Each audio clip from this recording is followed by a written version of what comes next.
to addressing Nigeria's deepening insecurity and constitutional crisis. A coalition of elder statesmen, national icons, and respected thinkers under the banner of the Patriots is set to host an emergency national constitutional summit in Abuja, a real way forward from Nobel laureate Wole Soyinka to T.Y. Danjuma, Bishop Matthew Kuka, and labor leaders like Joe Ajero, all are coming together to shape what they call a stakeholders legislative bill for constitutional reform.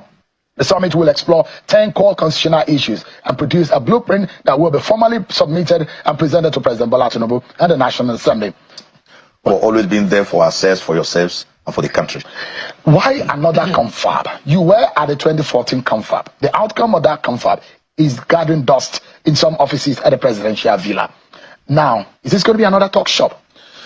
I think before answering that question, Sean, let me background the Patriots.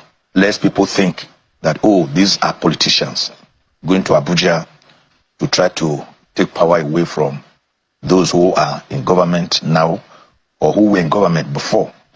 The Patriot is a conglomerate of very eminent, distinguished Nigerians, a kind of a rainbow coalition of the best in the country. You can call them conscience of the nation. When it was founded, it was headed by Chief F.R.A. Williams, Frederick Alade Rotimi Williams, Senior Advocate of Nigeria, that foremost legal Iroko. Yeah. After his demise, Professor Mwaboze, Senior Advocate of Nigeria, unarguably the best legal mind and constitutional lawyer to have emerged from the soil of Africa, headed it. And when he died a few years ago, Chief Emeka Anyaoku, now the head, a former Secretary General of the Commonwealth of Nations, a conglomerate of about 56 nations with about 2.5 billion people. So his name resonates across the globe, very well respected. He's one of those faces of Nigeria outside Nigeria. So that is we are conscious of the nation. We want a Nigeria that we will be proud of. A Nigeria to undergo rebirth. A Nigeria where there will be egalitarianism, unity in diversity, respect for one another. So we are not a partisan group. Among the members are politicians. Among the members are non-politicians like me. You have conservatives, you have liberals, you have very extreme ones among the members, intellectuals, professionals, people accomplished already in their various fields of human endeavor before they decide to come together to found this group. So this group is to help Nigeria. Our job is to unite, not to disintegrate. Our job is to include, not to exclude. So these are the finest from every region. Every region. Hanko Yakasai, Michael Ozekhome, Wole Soyinka, Matthew Kuka, Bishop Matthew Kuka, and the rest of them. All of us. So you're coming together in Abuja. Yes. We understand about 700 delegates appeal to gather. Yes. 3 days, 15th, 16th and 17th. 17th, okay. Yes. So the arrival is on the 15th. Hilton Hotel. Right. Yeah. And then when we meet every day in 2014, I monitored the confab. You were a very loud voice in the confab. You played a major role under the former president, Goodluck Jonathan. And a lot of people applauded because one thing that was very important, and as a constitutional lawyer, you do know that there is a big of a weakness in the polity based on the framework. But the question I asked earlier, before you give us that the profile of the Patriots, is this going to be another talk shop? Why? How is this different from 2014 confab? We don't want it to be another talk show. It's going to be different in the sense that we have taken proactive steps, not only to recommend, as the 2014 National Conference did, over 600 recommendations by the 492 delegates that were never looked into. We want to recommend and actually push towards enacting a bill to the National Assembly towards the promulgation of a people-driven, autonomous, and legitimate constitution of the people. That is why on the third day, we propose to meet the President Ahmed Bola Tinubu, GCFR, to say, sir, this is where we are. We have this outcome of this summit. Help us to implement. We meet the leadership of the National Assembly. Yes, last year we met Mr. President. He listened to us carefully, but it was his opinion then that yes, your goal, your mission It's great, it's good. But I do not see it now as the urgency of now. I'm more preoccupied by other matters of state. That was his view. But we are going to push now to say, Mr. President, sir, like we told you that time, you cannot pretend that you can solve these problems with the present fundamentally flawed structure that we have, where we are actually operating a unitary system of government instead of a federal system. For a diverse country, nation like Nigeria, with multi-ethnic groups, different religions, different nuances and cultures, you need a constitution that aggregates them without any of them feeling marginalized. The present constitution does not. The present constitution actually disincentivizes federative units from being productive because too much power is concentrated at the center that has 67 items on the exclusive legislative. And you want the president to agree and approve a constitution that will weaken his power?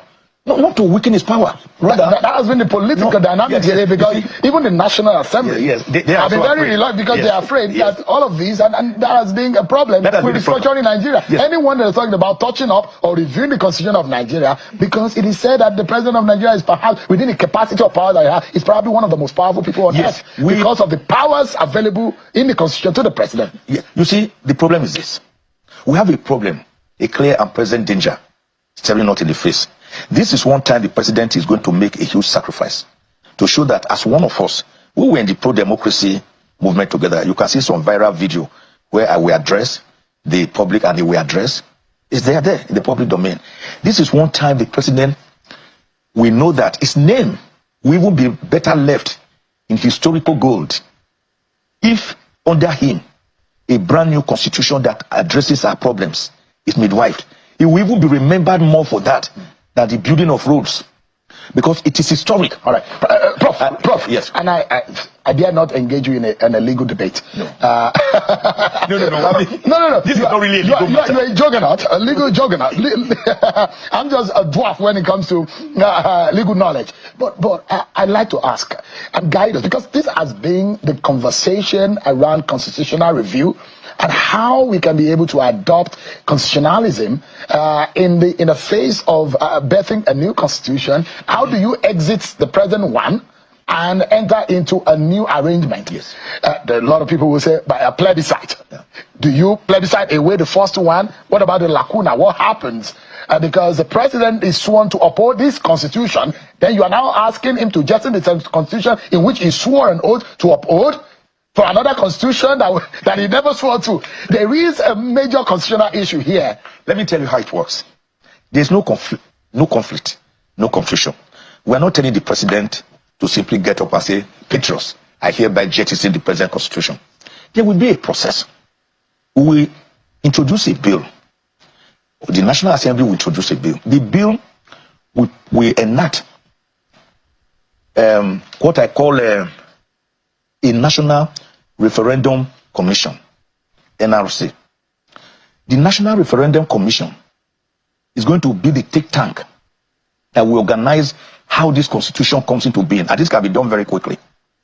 Now, this national, this body is the one that will be responsible for bringing about specialists, constitutional specialists, and representatives of the ethnic groups that will draft a new constitution.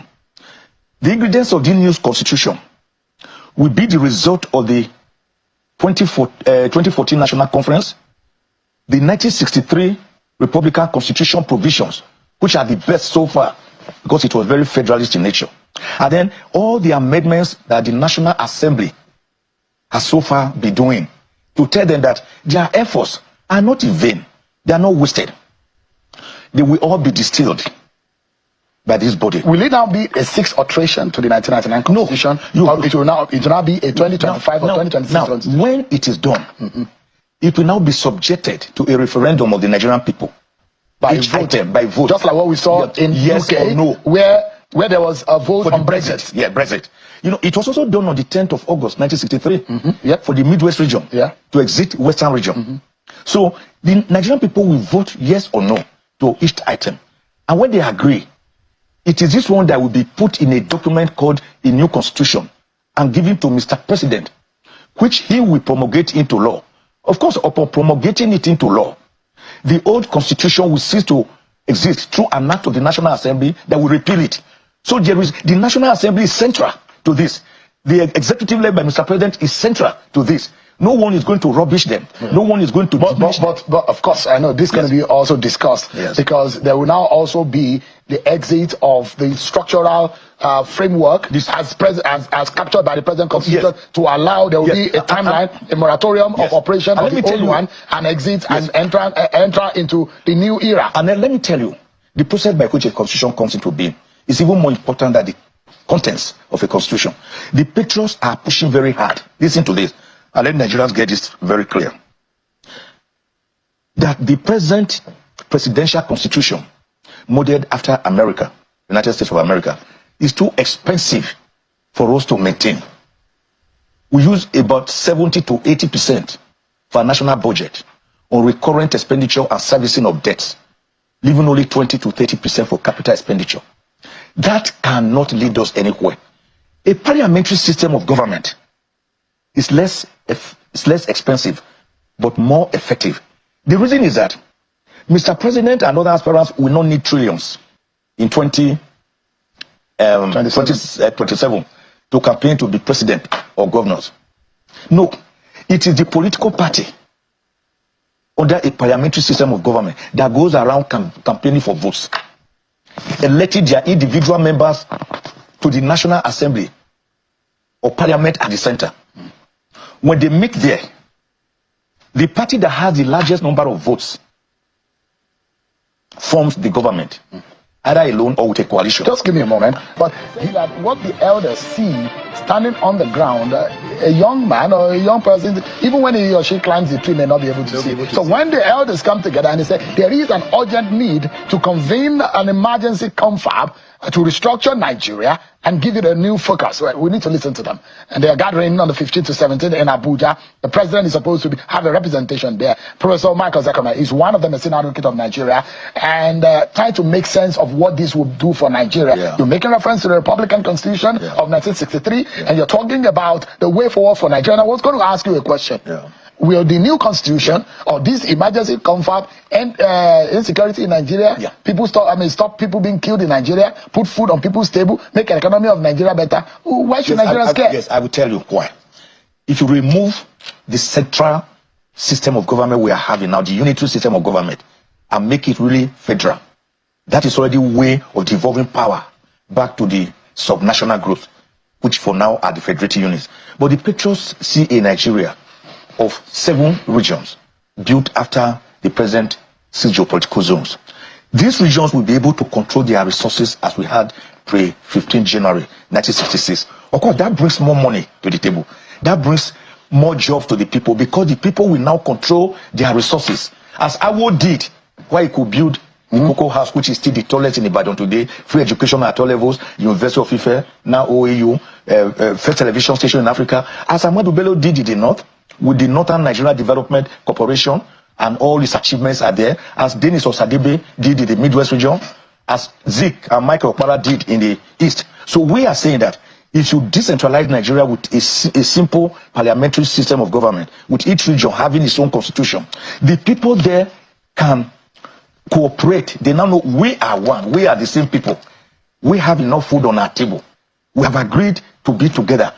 It was not imposed on us by a military government. And this is a parliamentary system that is inexpensive to run. There will be more money, insecurity will vanish. There's no question about that. I give you an example. If you have a problem in your house, your building is cracking, the walls, how do you solve it? Some people have been saying, let us amend the present constitution. Amendment 1 million times cannot solve the problems.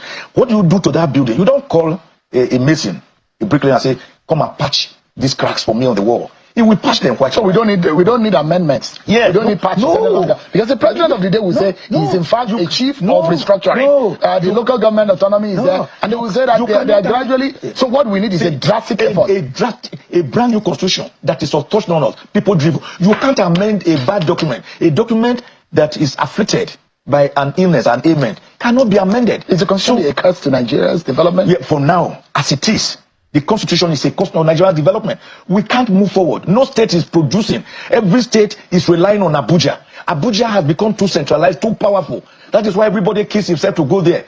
Under a new parliamentary system that we are forecasting, nobody will go to Abuja. For example, regions send their representatives to the parliament at the center. Equal representation. And the regions pay them. Are you optimistic about the possibility of President Bola Tinubu? Yes. In this climate, yes, to agreeing to your proposal? I want to believe that President Ahmed Bola Tinubu, a progressive, one of us who fought for Nigeria during the military junctures. In fact, he had to escape Nigeria to save his life during the Nagudeko day. But some of us could not even escape. People like me, Ganifa, and me, and others. We stood there. We're seeing bullets. You can see some video online where you will see us being tear gas from the skies. I believe he's patriotic enough. He has the willpower. If he doesn't, how dangerous would that be? If it's dangerous, it means that Nigeria will still continue to go in circles. I was giving the example, the epigraph of your walls cracking. What do? You discover that it's a tree that in the compound that is causing the cracks in the wall. You don't just cut off the branches because they will grow back again and the cracks will start. You go to the tree and uproot it. Root and branch. It's an urgency of now. It's the urgency of now. Because either we do it now or perish. Or I will not say perish. We will continue to suffer the fate of the Baba's chair. They won't perish. People are dying. In one day you see almost 100 over 100 I think so. I think so. Yeah. If you say that constitution will fix killing, it will fix hunger, fix hunger, then we survive. Fix injustice, so it will stop us from perishing. Perish might sound like a harsh word, but that's the reality. That's the reality, and the absence of it. I'm happy that this will solve our problems. If that is really. It will, and I can tell you, President Bola Ahmed Tinubu knows that it will solve our problem. Because in the past, he was one of us who was crusading for a brand new constitution. Professor, so I do not think anything would have changed. I do not think that power would have corrupted him in government to lose this progressive bent that we have known him for. If he does it, I can assure you, more than any achievement he would have done during his term, he will be remembered by history. Professor Michael Ozekhome, thank you so much indeed for that. I'm looking forward to it. We followed all through the 2014 conference. Yes. Amongst all of the conferences that Nigeria has had, let's focus on the future and see how this will work. Thank you so much indeed for coming tonight. So we dare to look into the future. We dare to challenge. Hypocrites. The Father of Mercy says, desperate diseases require desperate remedies. And Albert Einstein say it's only a fool, someone who does not know, who wants to solve a problem by using the same method with which it was created. So we need a new system, a new bent. Well, I'm saying that wise men will come to Abuja. We'll be looking forward to that. And the elder statesmen, eminent Nigerians in all ramifications. Thanks so much, Professor Michael Ozekhome, for coming tonight. I want to thank Chief Emeka Nyaku GCOM, who was at the age of 91 years. He's driving this process. Still pushing. Yes, still pushing. What do you think he needs in life? Absolutely. He wants to buy a car. But he knows that things are wrong. We know that things are wrong. You, Okibaloye, know that things are wrong. The average Nigerian knows that things are wrong. But what they do not know is how to solve them. Now, Petros is now waving. It's a magical wand that to resolving. We'll look forward to that. I have a Nigerian of a bet. We need to, So guys, now that people are talking about constitutional reforms, and they said the president of Nigeria is the most powerful president in the world, that no president will want to sign a bill that is going to reduce his or her power. Are you sure Tinubu will be willing to do this? If Tinubu knows what he's doing as a southern president, I think he should be the one that should be spearheading this constitutional reform. Because now it is no longer the North that is in power. Because people want to blame the North, that the country was sold into the hand of the North so that the North will take charge of the country. Now that a southerner is there, will he be considering his own personal interests, or will he have the interests of the general Nigerians at heart? Now, we've been told severally that this constitution is no longer working. A new constitution is needed. And this is just in front of Tinubu now for him to change it. The worst part is that Tinubu will not even be in that gathering. So he's going to be here, I mean, every time that is going to be happening in this gathering, he's not going to be there, present to witness it live. I'm just wondering what is wrong. Since Tinubu left St. Lucia and went to BRICS meeting, Tinubu has not returned back to Nigeria. World leaders that went for that BRICS meeting, they've all returned to their own countries to take care of their countries. Tinubu is nowhere to be found. We are not being given updates on his whereabouts. And now this confab is about to hold. Tinubu is not available. He's going to be sending Ribadu to go speak for him. You know, sometimes these people, I don't even know, when it comes to the areas Tinubu is supposed to act like a president, Tinubu is always absent. For such a critical matter, he's not present. But when it gets to traveling to St. Lucia and other places, they will quickly be using the little resources we have in going around the world. Don't forget that Tinubu has been seen to be the most traveled president in the world. Within the space of 2 years, Tinubu has traveled, to so many places without any benefit being returned to Nigerians to reciprocate that travel. Anyway, back to this video on constitutional reform. Let me take you through some few reactions coming from Nigerians on the social media. So Channels Television posted this video on Twitter, and it says the present presidential constitution, modeled after America, is very expensive for us to maintain. We use about 70 to 80 of our national budget to recurrent expenditure and servicing of debt. Mike Ozekhome is asking for the change of, the constitution. There will be a confab that will be happening in a few days' time in Abuja. The leaders in Nigeria, both political and religious and all kinds of leaders, will be gathering to speak on constitutional reforms. The question remains, are the cabals going to allow it to happen? We have heard that if this constitution is reformed, the power of the president will be reduced, the power of the National Assembly will be reduced. I mean, it is the people that will benefit if this reform happens. The politicians will not. But the question remains, are they even ready to allow this constitution to happen? Now, let me take you through some of the reactions. Like this person say, when the Petros gather in Abuja next week to deliberate on a new constitution, they must take a hard look at the current one, especially how past and regrettable present president official Bad has exploited its loophole to oust democratically elected governor of Rivers State. That they should look into that one. It would be a grave mistake to sidestep such a glaring constitutional operation. Start from there. Another person saying, Mike Ozekhome raised a valid concern. And that's exactly why President Tinubu's administration is pushing tough but necessary reforms. The current structure is indeed expensive and is not part of what the president is trying to correct by cutting waste, unifying the exchange, and removing fraudulent subsidy and pushing for a leaner, more accountable government. Reforms aren't just today. They are about securing a sustainable future where our budget works for development, not just for maintaining a bloated system. The hard truth is, if we don't fix it now, it will only get worse. That's what this person said. Another person said, this is a cancer. The presidential system is a significant detriment to a multi-ethnic, multi-regional country with diverse values like Nigeria. It's akin to a ticking time bomb. Kill it.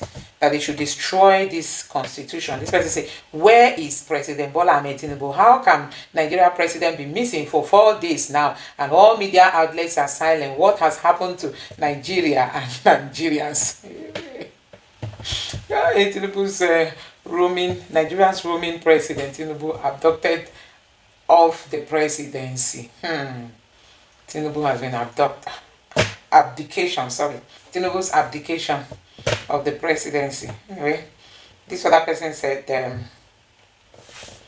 how is this way to go? This is the modern most this is the way to go. This is the modern most stable democracies around the world adopt because of its effective and efficient, and it is the best form of representation, representative democracy. And this other person says, greed among political class is making it very expensive. If we eliminate the stealing by all tiers of the political class, the model might not have been too expensive. I think this is making sense, if not for corruption. This means our constitution is modeled after American constitution, like Square is modeled after Circle. The U.S. constitution is based on the idea of freedom. Ours is based on equality,